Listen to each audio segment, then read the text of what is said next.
Selamat pagi, siang, sore, ataupun malam semua sobat sejarah. Balik lagi di podcast NPB, ngobrol politik bersama. Dan gue di sini Jordan. Kali ini dan episode hari ini kita bakal ngebahas satu topik panas yang termasuk salah satu kejadian paling gelap dan rumit sih, yaitu gerakan 30 September alias G30 SPKI. Mungkin sebagian dari kalian cuma tahu ini dari film yang diputar tiap 30 September atau dari pelajaran sejarah yang sebagian isinya propaganda.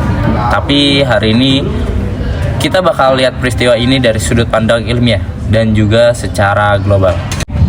And of course, gue di sini nggak sendirian. Di sini udah bareng sama dua narasumber kita yang paham banget nih ya soal peristiwa kelam ini. Ada Reva yang suka banget ngulik arsip sejarah.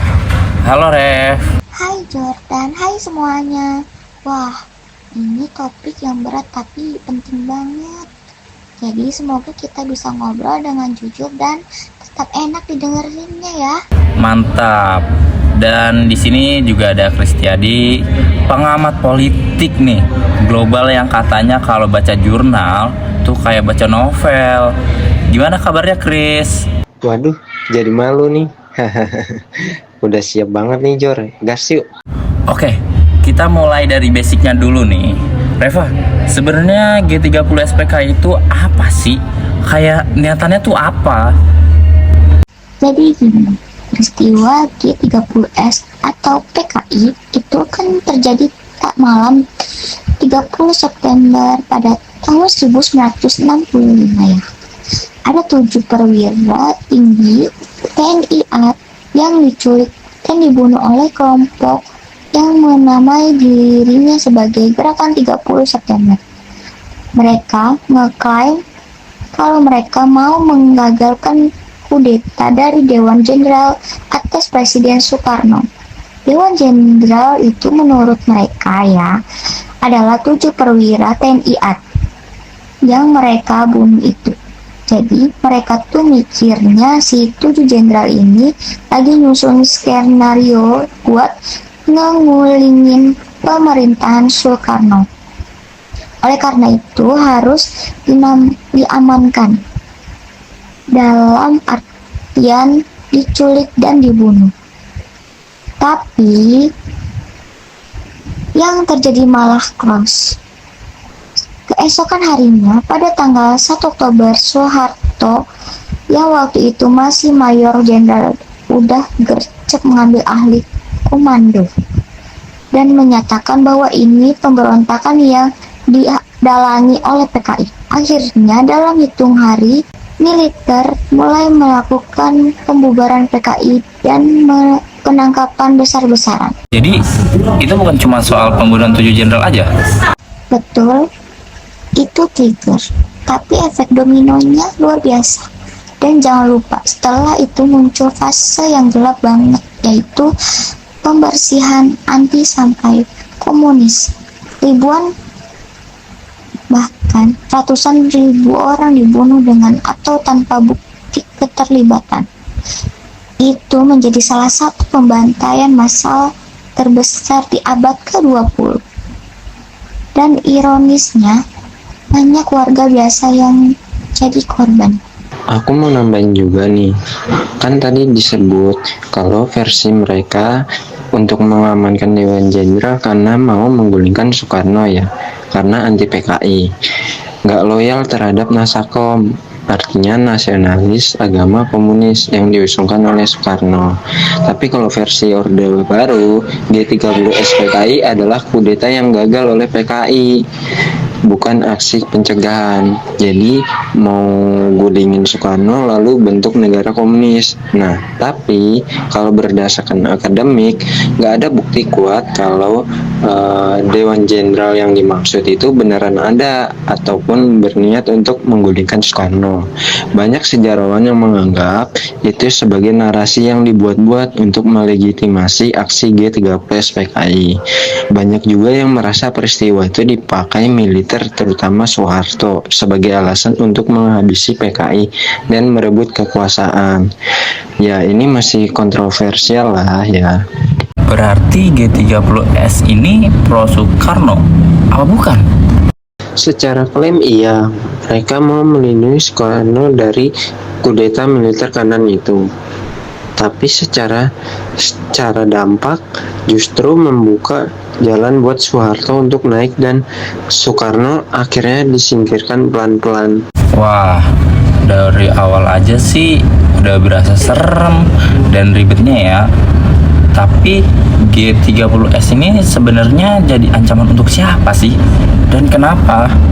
Kalau kita lihat dari kacamata saat itu, jelas ancaman buat stabilitas politik nasional.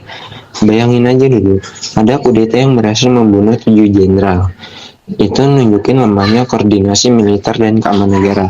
Gak ada yang bisa jamin dalam situasi tersebut bakalan aman. Terus juga banyak trauma massal. Sampai sekarang pun banyak keluarga korban yang belum dapat keadilan. Itu juga ancaman jangka panjang terhadap rekonsiliasi nasional. Dan kalau kita lihat dari segi ideologi, ini ancaman buat arah masa depan Indonesia. Waktu itu, PKI adalah partai komunis terbesar di luar blok timur yang bahkan punya jutaan anggota dan pengaruh yang luas. Dari petani sampai seniman. Kalau mereka sampai beneran berkuasa, ada potensi besar Indonesia bisa condong ke ideologi komunis. Dan jangan lupa juga saat itu dunia lagi panas-panasnya perang dingin. Negara-negara besar kayak Amerika dan Uni Soviet itu lagi adu pengaruh. Nah, kalau Indonesia itu masuk ke jalur kiri, artinya pro terhadap Tiongkok dan Uni Soviet. Dan itu bisa bikin Amerika dan sekutu baratnya panik banget. Betul sekali, karena Indonesia itu negara strategis banget di Asia Tenggara. Kalau sampai kita jatuh ke tangan komunis, bisa-bisa negara tetangga kayak Malaysia, Thailand, atau Filipina ikut ketarik. Itu yang disebut teori domino efek. Dan dari situ kita bisa lihat kenapa akhirnya penumpasan PKI itu didukung, bahkan secara diam-diam, sama negara-negara barat. Karena buat mereka keberhasilan PKI itu bukan cuma masalah internal Indonesia, tapi ancaman global buat blok kapitalis. Wah. Jadi benar-benar bukan cuma soal kudeta doang ya, tapi juga udah nyambung ke pertarungan ideologi dunia juga. Gila sih. Setelah tahu ancaman segede itu ya, tantangan apa sih yang bakal dihadapi nih waktu kejadian itu? Gimana tantangannya? Tantangannya tuh sebenarnya kompleks. Di satu sisi, pemerintah harus menjaga stabilitas politik di tengah situasi yang super tegang. Soekarno waktu itu lagi dorong konsep Nasako, gabungan nasionalis, agama, dan komunis. Dan itu bikin kekuatan politik di dalam negeri maksudnya, saling tarik-menarik. Iya, dan tambah parah karena kepercayaan publik lagi goyang. Banyak orang bingung harus percaya ke siapa. Belum lagi militer sendiri terpecah.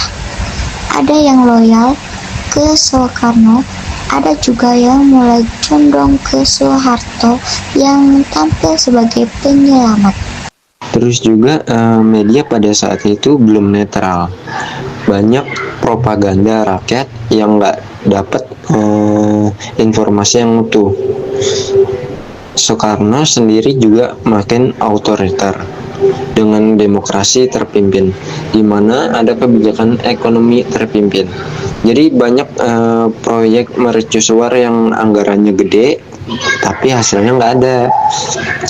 Pemerintah terus nyetak uang, akhirnya harga barang naik drastis. Dan karena orang udah pada nggak percaya sama pemerintah, jadi mereka nimbun barang atau menjual di black market. Di internasional, rupiah juga nggak dipercaya dan turun drastis hingga inflasi mencapai, bayangin saja pada waktu itu 600 100%. Edan nggak tuh?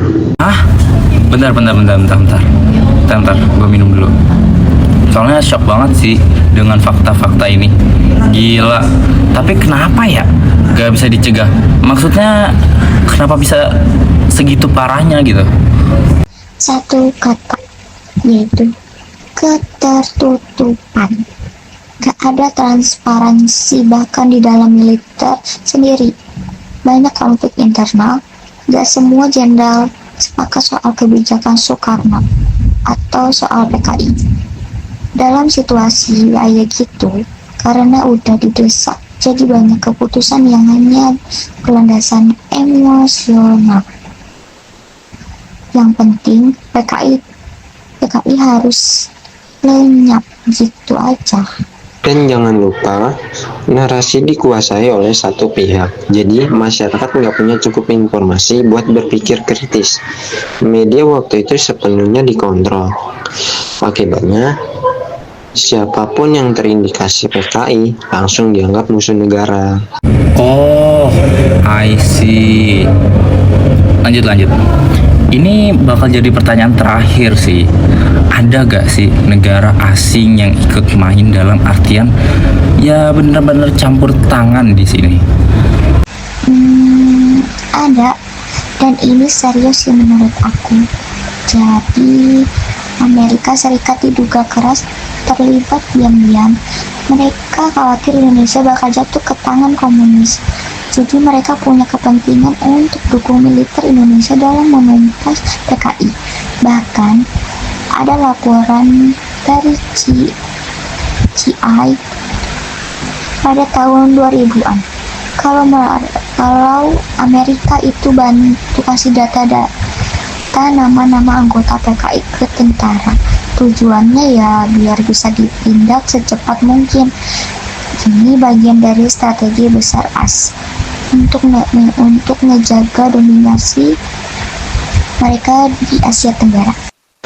Dan jangan lupa juga Uni Soviet sama Tiongkok juga ikut pengaruh politik Indonesia lewat dukungan ideologi dan bantuan ekonomi ke PKI.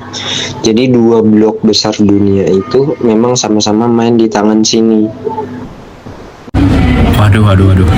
Benar-benar sih, bukan cuma urusan internal ya. Ini udah jadi ajang pertarungan kekuatan global loh.